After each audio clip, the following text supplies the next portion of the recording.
asocia cuando escucha usted la palabra Sansón? Fuerza, cabellera, ok, poder, ok. Hay muchas palabras asociadas al personaje que vamos a estudiar hoy. Ahora, yo quiero decirle algo. Este juego es divertido porque de hecho es, creo que, un juego de mesa, esto que estamos haciendo. Pero quiero decirle algo. En la vida, el problema con esto que estamos haciendo de asociar una palabra con la otra es que cuando hablamos de nuestra vida, estamos hablando de asociarla con cosas eternas. Nuestra vida está asociada con cosas eternas, serias, cosas muy importantes, y tenemos que pensar muy detenidamente antes de asociar nuestra vida a todas esas palabras, porque de lo que se trata es de algo que es eterno. Porque en nuestra vida, especialmente en nuestra vida cristiana, es muy importante que evaluemos si realmente estamos viviendo vidas que adoran y honran a Dios. Si realmente estamos viviendo según un criterio personal que a lo mejor no es bíblico y por lo tanto no está honrando a Dios. Tu vida, tus actos, tu manera de ser te asocia con Dios o no. ¿Están conmigo? Este es el caso del personaje que vamos. No les voy a hablar mucho del personaje porque ya conocen. Ahora, cuando empezamos a asociar las palabras y pensamos en este hombre Sansón, yo quiero decirle varias cosas.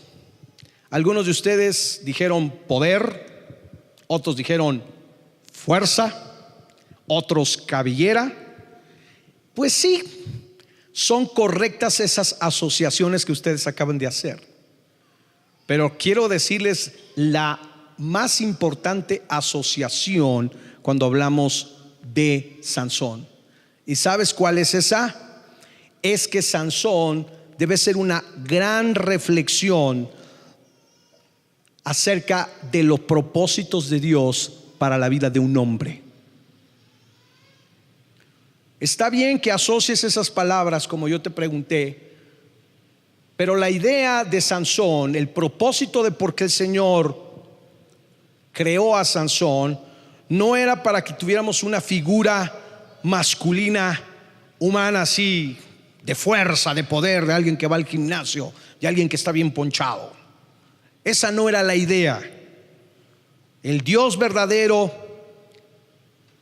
nos dejó la historia de Sansón para que tuviéramos una reflexión acerca del propósito correcto que Él tiene para nuestras vidas. De hecho, Dios creó a Sansón con un propósito, y era el de salvar a su pueblo de la opresión de los filisteos. Sansón es el último de los jueces. Es el último de los jueces, de toda la etapa de los jueces en Israel, es el último.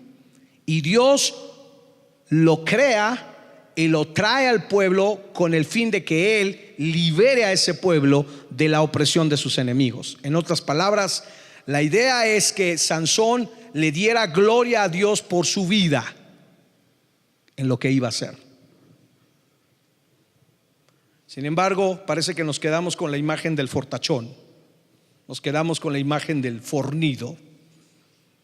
Pero poco a poco el Señor nos va a ir revelando algunas cosas importantes. Voy a hablarte un poco acerca de la historia de este hombre, porque justo cuando Sansón aparece en la historia de Israel, hay una tremenda, pero tremenda devaluación de valores. La gente está lejos de Dios, la gente se ha pervertido. Yo he llamado lo que te puedo enseñar hoy como el ciclo de la idolatría, en el cual el pueblo de Dios había caído. Un ciclo de idolatría, ojo, que existe hoy todavía, Y es un ciclo en el que no me gustaría que tú te vieras metido. Por eso es que te estoy enseñando esto esta noche. La vida de Sansón empezó bien, pero terminó mal. Y no solo se trata, mi hermano, de empezar bien la vida cristiana, se trata de terminarla bien, de mantenernos fieles a Dios en un mundo lleno de tantas distracciones. Voy a explicarte, hice un pequeño gráfico para explicarte ese ciclo de la idolatría. Ahí va a aparecer en la pantalla. Comenzaba con una comunión con Dios. El pueblo vivía una etapa de comunión con el Señor les bendecía.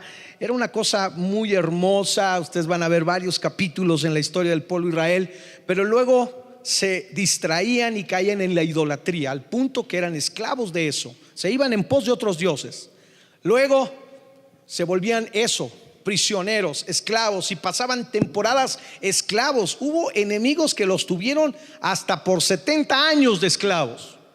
Luego venía la etapa del arrepentimiento y otra vez el Señor les perdonaba, volvía a restaurar la relación y otra vez había comunión con Dios. Bueno, ¿qué cree que pasaba? Pasaba el tiempo y otra vez caían en la idolatría, se volvían esclavos, se volvían infelices, se volvían personas que eran como miserables. Se arrepentían y otra vez restauraban la comunión con Dios. Eso pasó en el pueblo de Israel una y otra y otra y otra vez. Y ese ciclo suele repetirse en nuestras vidas a veces. Estamos muy bien con Dios, algo nos distrae, Karen, algo se atraviesa, a veces porque lo permitimos, a veces porque el enemigo es más fuerte que nosotros, a veces porque nos enfriamos y luego caemos en esa esclavitud. Y luego sí, de repente, por la misericordia de Dios, llega ese momento en que te quebrantas y dices: Señor, perdóname, y Dios te saca de ahí y otra vez restaura eso. Pero a ver, ¿cuánto les ha pasado que han pasado por ese ciclo varias veces? Sea sincero, estamos aquí para aprender. Fíjense ustedes, cuando ustedes comienzan a leer el capítulo 13, de hecho ahí nos vamos a estacionar en Jueces capítulo 13, ustedes se van a dar cuenta de este ciclo. Dice el versículo 1: los hijos de Israel, diga conmigo, volvieron. ¿Qué significa esa palabra, volvieron? Otra vez la misma historia. Otra vez. Esa palabra volvieron es que pasaron por esa etapa. Y dice: volvieron a hacer lo malo ante los ojos de Jehová, y Jehová los entregó en manos de los filisteos. ¿Por cuánto? 40 años.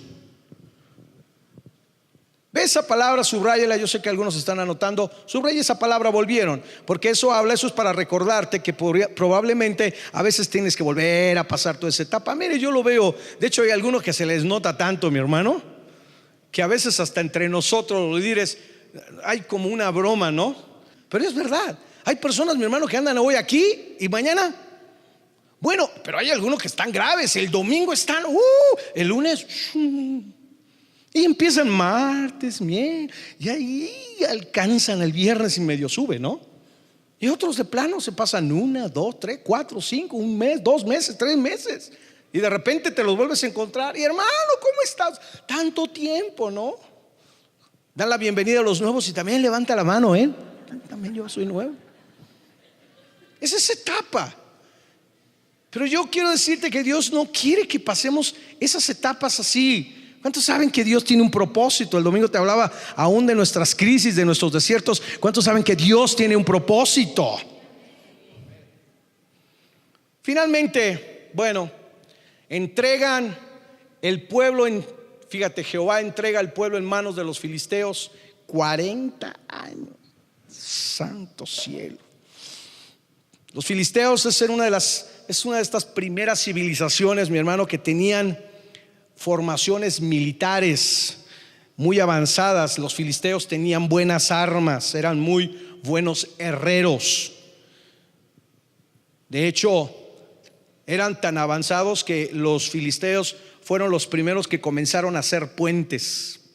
tenían inteligencia, eran muy buenos para la guerra, tenían mucha estrategia. Imagínate con un pueblo de Israel que estaba acostumbrado nada más a cuidar y arrear ovejas, pues estos eran más inteligentes y venían y los oprimieron. Y los filisteos eran un pueblo muy cruel, pero muy, muy cruel. Cuando conquistaban un pueblo, cuando ganaban a un pueblo, lo primero que hacía es que le rompían todos los genitales a todos los hombres. Eso eran crueles, sangrientos. Era así, ganaban una guerra y agarraban a todos los hombres y luego los iban mutilando uno a uno. Eran sangrientos, eran crueles. Ahora el pueblo de Israel está preso de este pueblo, enemigos de Dios.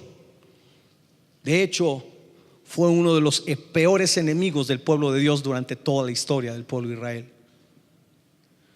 Pero en medio de esa aflicción, en medio de esa violencia, en medio de esas circunstancias, Dios les envía a un hombre escogido para que los haga libres. ¿Ya estás encontrando ahora sí la correcta asociación de Sansón? Ya no es un hombre para que lo vean fuerte, qué bárbaro. No, ahora es un elegido por Dios para liberar a su pueblo. Ese era el propósito de Sansón.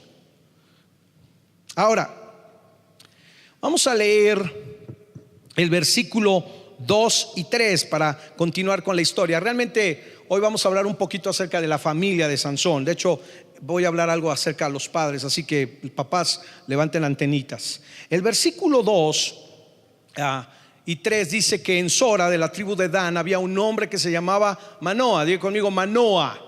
Este es el papá de Sansón. Su mujer nunca había tenido hijos. La Biblia nunca dice el nombre de la esposa de Manoa, pero habla mucho de ella. Dice que su mujer era estéril. Versículo 3: a esta mujer se le apareció el ángel de Jehová y le dijo, lee conmigo fuerte: tú eres estéril y nunca has tenido hijos, pero concebirás y darás a luz un hijo. Quiero que por favor mire a la pantalla, porque aquí hay varios detalles que quiero resaltar antes de continuar. Primero, entre el versículo 1 y el versículo 2 hay algo importante acerca de nuestra salvación. A ver, ¿qué creen que falta en estos dos versículos? Hay algo que falta en ese ciclo. ¿Sabes qué es? Arrepentimiento. En este versículo no hay arrepentimiento. El pueblo de Israel no viene arrepentido pidiendo un libertador. Están metidos en la crisis. Esto nos habla, mi hermano, y esto es maravilloso para mí porque tiene mucho que ver con lo que hemos aprendido acerca de Jesucristo. Que la salvación de Dios no está causada por nuestro arrepentimiento, sino por su gracia y por su misericordia. Porque aquí no hay un pueblo arrepentido. Es más, es el primer juez de Israel que todavía no ha nacido y ya lo escogieron. Porque todos los demás jueces, si tú ves Jefté, Gedeón, toda la historia de los jueces, todos ya estaban vivos cuando fueron elegidos. Este todavía no había nacido y ya Dios lo había escogido. Pero el pueblo no estaba arrepentido. Estaban viviendo la opresión de los filisteos. Y esto es un poco lo que nos pasó a nosotros, ¿verdad que sí? ¿Cuántos son salvos por gracia? No, hombre, mi hermano, algunos de ustedes ni por aquí, ¿verdad? Y el Señor te agarró y te sacó de donde estabas, y hoy estás aquí contento y feliz y agradecido, amén. Y no podemos decir, ay, es que yo me arrepentí tanto y le pedí. No, pues sí, el Señor vino y nos perdonó, amén. No es por obras para que nadie es por gracia sois salvos. Esto nos habla, mi hermano, que la salvación depende de la gracia y la misericordia, ni siquiera del arrepentimiento. Porque hay veces que nadie se ha arrepentido y sin embargo Dios extiende su mano de poder, amén. De hecho, ¿quieres que te diga esto? Lo podemos leer en Deuteronomio. Mira cómo dice Deuteronomio capítulo 7, versículos 7 y 8. Pero si Dios los prefirió, no fue por ser ustedes un pueblo muy importante. Le estaba hablando al pueblo de Israel. Al contrario, eran el pueblo más insignificante de todos. Digan conmigo, amén. Si Dios los liberó de la esclavitud en Egipto, fue porque... No, hombre, Moisés le estaba diciendo, ¿a poco ustedes creen que... No, hombre, el pueblo más insignificante de la tierra. A ver, díselo al de al lado, el más insignificante. Se va a enojar, porque le dices eso. Pero ¿sabes qué? Dios le está diciendo, usted era el pueblo más pequeñito. ¿Y saben qué? Los saqué de Egipto, los rescaté, les puse mi nombre, les he bendecido porque los amo. Este es un precioso versículo de la Escritura, porque Dios nos ama, Mario, y por eso nos salvó. Por si tú pensabas que era por guapo, no, mi hermano. La promesa de este hijo se le da a una mujer que está físicamente estéril. Hablando un poco de la esterilidad, ustedes saben que en los textos antiguos la esterilidad simbolizaba la desesperanza, porque sin hijos las familias no tenían un futuro previsible. No había familia, no había heredero, no había herencia. Por eso es que era muy estigmatizado el hecho de que una mujer fuera estéril en el Antiguo Testamento. Sin embargo, viene otra vez el Señor con su amor, con su soberanía, y le promete a una mujer precisamente estéril: voy a darte un hijo. Pero ojo, y aquí comienzo a hablarte un poquito ya acerca de este mensaje. Ojo, te voy a dar un hijo, pero no es para ti.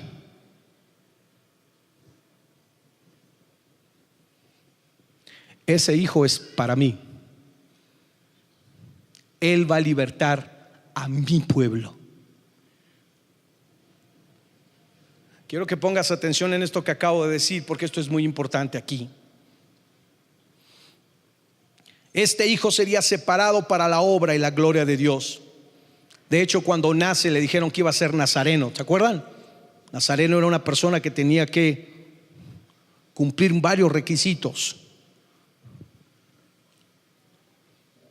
En otras palabras, Dios le está diciendo a esta mujer: el propósito es que tengas un hijo espiritual para que reconcilie a Dios a través de esta liberación que voy a hacer en medio de ustedes. Es como Jesucristo, es un tipo de Jesucristo. ¿Cuántos saben que Jesucristo, el Hijo de Dios, nos fue entregado para reconciliarnos con el Padre? Sansón no era para sus padres terrenales, era para Dios. De la misma manera, tus hijos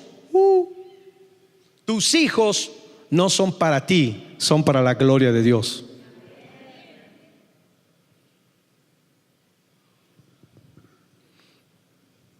Dios te los prestó por unos cuantos años, y lo único que hizo ¿por qué te los prestó? Fue para que los enseñaras a vivir para el único Padre perfecto que ellos tienen, o sea, Dios. Así que la misión en la vida de nuestros hijos no somos nosotros, no soy yo. Con eso voy a corregir lo que muchos padres hacen. Ay, es que yo quiero que estudie para yo estar orgulloso de él. Esa es una visión muy terrenal. Dios te dio los hijos, ¿para qué? Para que ellos le den la gloria y la honra a Él. Por eso es que tienes que tener tanta inversión, por eso es que tienes que hacer tanto por crear tus hijos en los caminos del Señor, porque no son para ti. Hay algunos que presumen a sus hijos, parecen la mamá Cuervito. No hay nadie más guapo que sus hijos. Déjame decirte que sí hay más guapos que tus hijos, y hay más inteligentes y más bonitos. Lo que pasa es que eso es parte de nuestra naturaleza, como que nos sentimos orgullosos de ello. Pero yo quiero decirte que Sansón no fue dado para que la mujer estéril fuera muy feliz. Era dado para que él liberara al pueblo de la opresión de los filisteos. Eso tiene que ver, estoy hablando un poco acerca de la familia. Ahora vamos a hablar un poco de los padres de Sansón. Esta historia de Sansón está aquí toda en el capítulo 13, versículo 5. Dice: concebirás y darás a luz un hijo, no pasará la navaja sobre su cabeza. ¿Se acuerdan? Estas eran algunas cosas que se hacían con los nazarenos, porque el niño va a ser nazareo, consagrado a Dios desde antes de nacer. ¿Cuándo?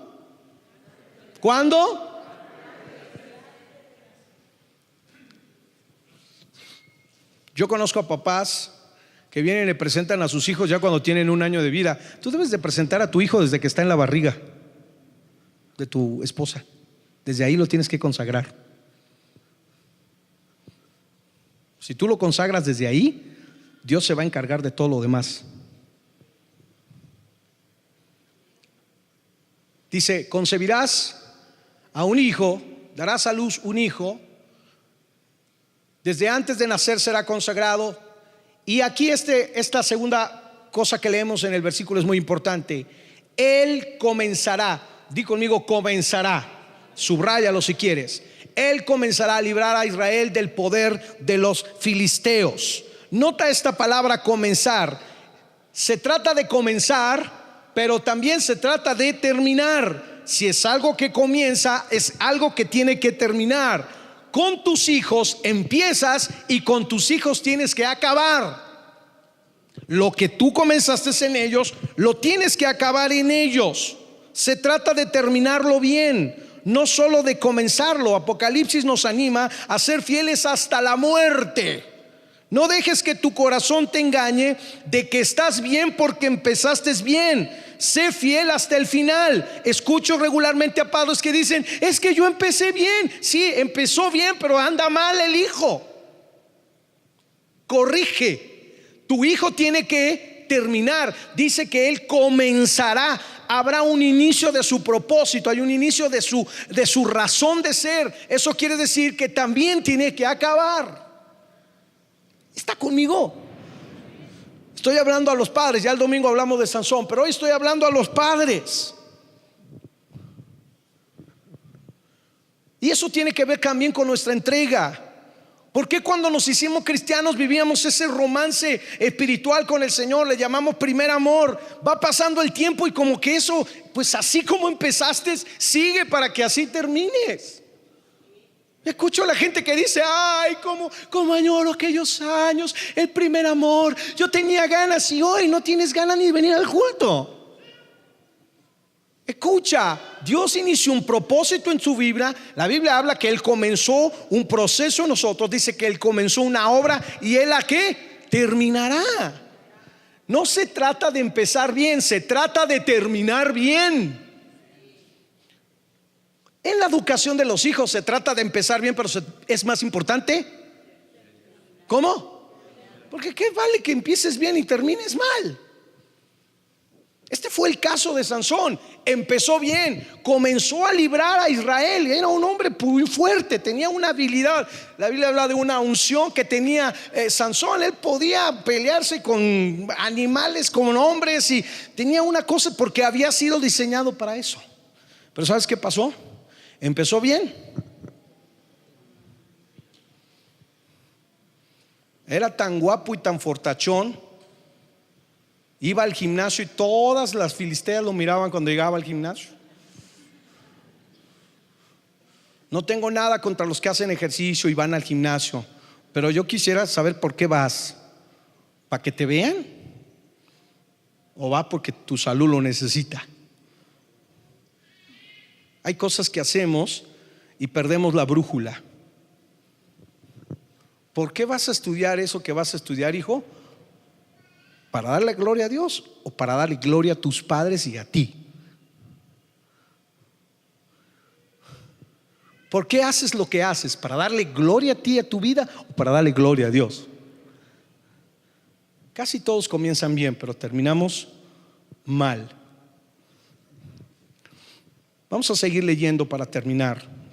La mujer corrió a decirle a su esposo, estoy leyendo el versículo 6. Se me apareció un hombre de Dios, tenía el aspecto como uno de los ángeles de Dios, daba miedo verlo. No le pregunté de dónde era y no me dijo su nombre, pero me dijo, quedarás embarazada y darás a luz un hijo. No debes de beber vino ni ninguna otra bebida alcohólica, ni comer ninguno de los alimentos prohibidos, pues tu hijo será, ¿no escuchó? ¿Será qué? ¿Será qué? ¿Qué significa esto, mi hermano? Te voy a decir una cosa, significa que tú también como padre vas a tener que dejar de hacer algunas cosas porque tus hijos son consagrados a Dios.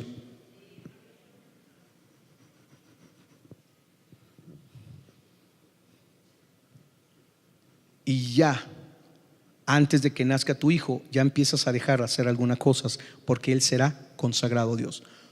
Note que la instrucción son ¿para quién? ¿Para los papás o para Sansón? Para los papás.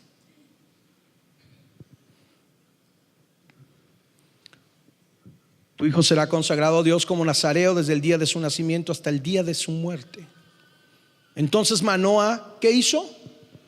Oró al Señor diciendo: Señor, te pido que el hombre de Dios vuelva a nosotros y nos dé más instrucciones acerca del hijo que nacerá. Escucha la oración de Manoah, el versículo 8.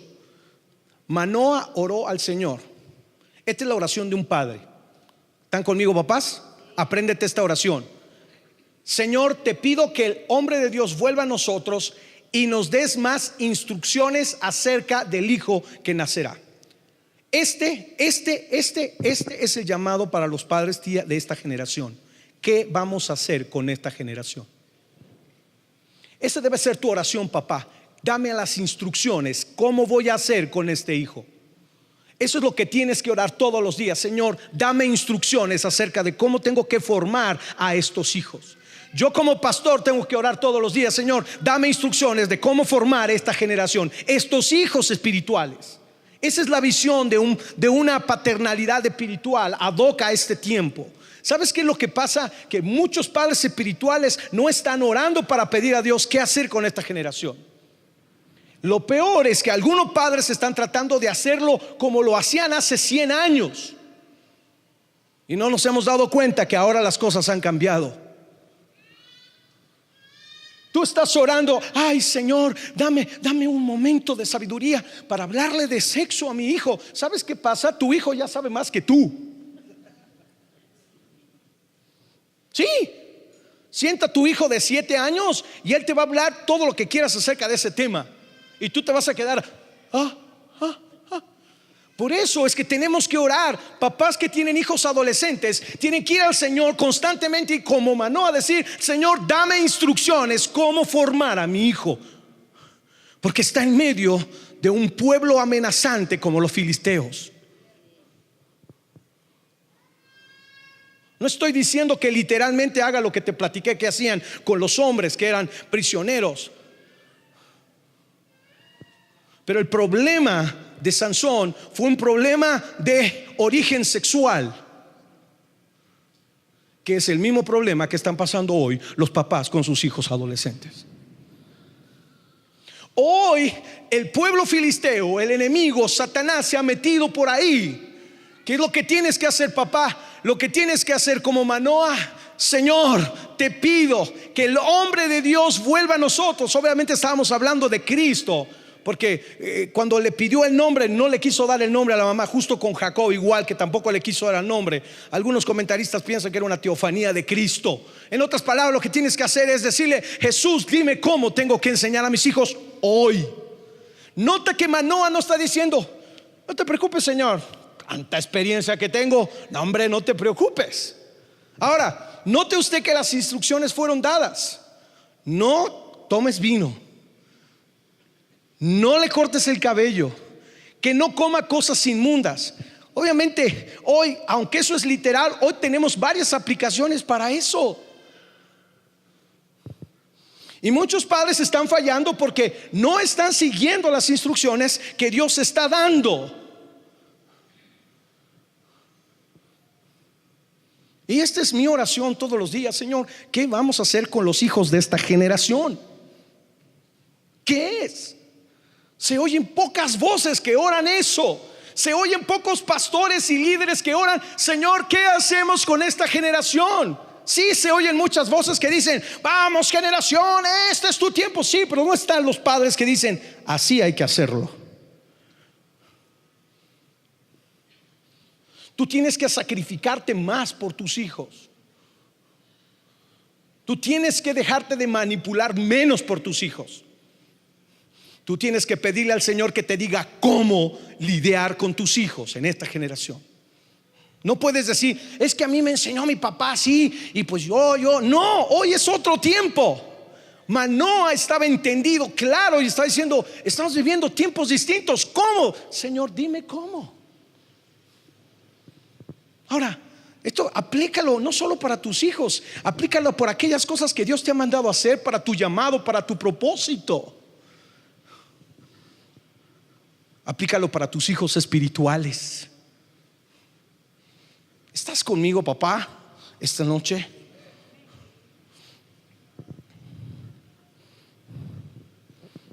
Mira lo que dice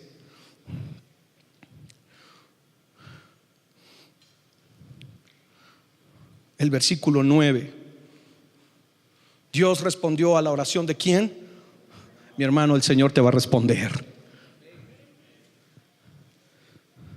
Y el ángel de Dios se le apareció otra vez a la esposa mientras estaba sentada en el campo, pero Manoa, su esposo, no estaba con ella. Versículo 10. Así que enseguida ella fue corriendo a contarle a su esposo: el hombre que se me apareció el otro día está aquí de nuevo.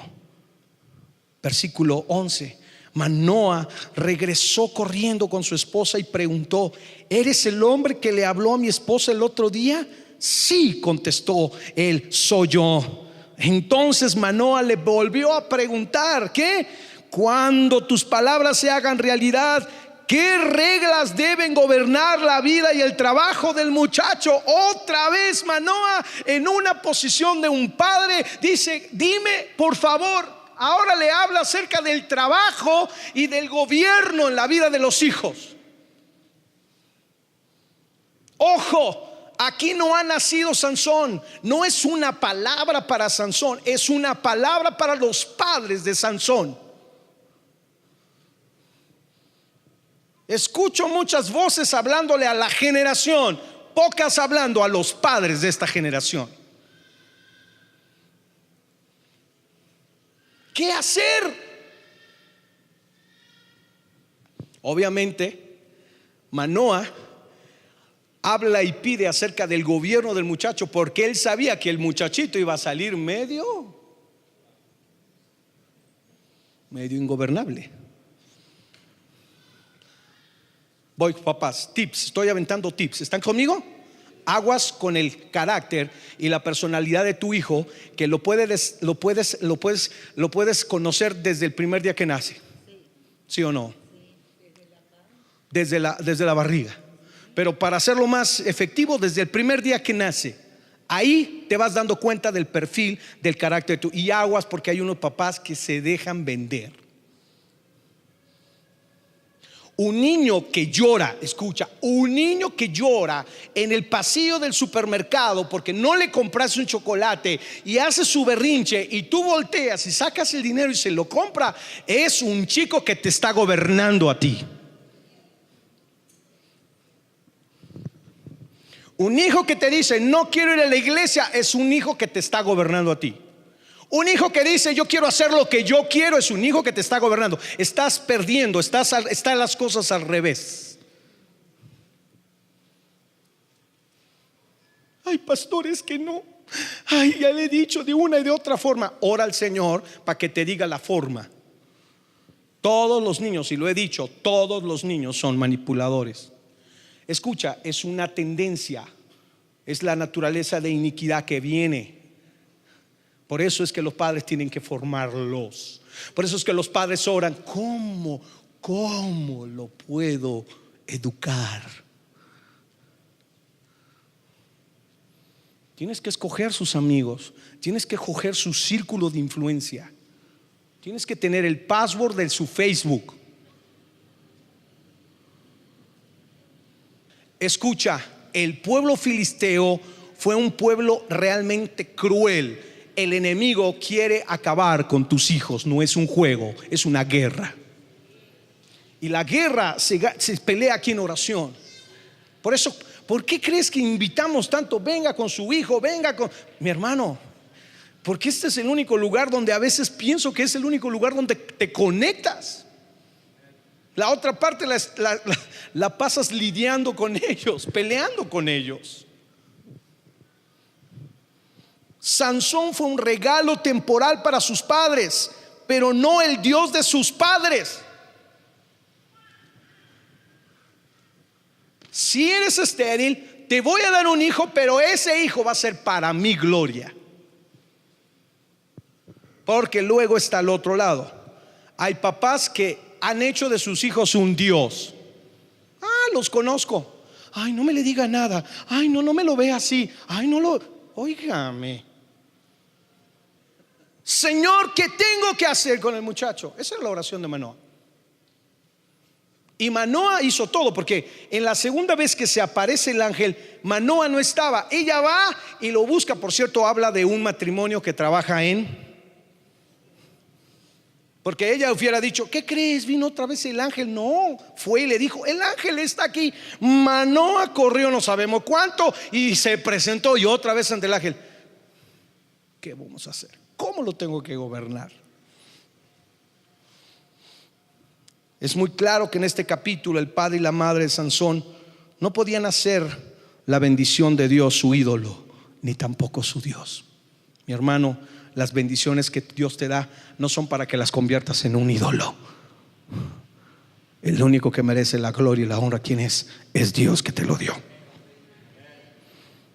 Cada vez que alguien me pide oración por algo bueno, yo tiemblo. ¿Por qué? Porque tantas veces he orado para que el Señor bendiga a una persona, y después de que el Señor les da, se olvidan de Dios. ¿Le ha pasado? Sí. Yo le puedo contar casos, personas que Dios le hizo un milagro. ¿Sabe cuándo regresaron a la iglesia? Por eso cuando usted viene y me diga: pastor, ore para que me vaya bien, yo por acá digo: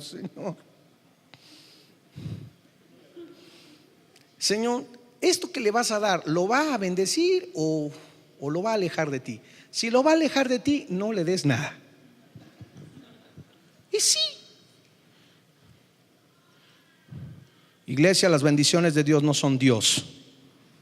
Yo voy a morir diciendo en mi último suspiro que Dios es lo más bello, que la suma de todas sus bendiciones, y es más grande y deseable que todo lo que Él ha creado. Los hijos deben entender que la vida de papi y mami no gira a través de ellos, sino a través de Dios.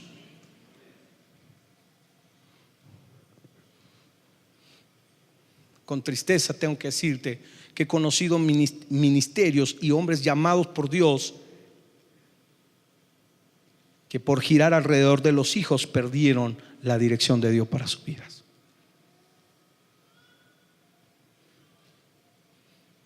Nota tú interesantemente que esta dirección espiritual no era para la vida de Sansón. ¿Era para qué? Para los padres de Sansón.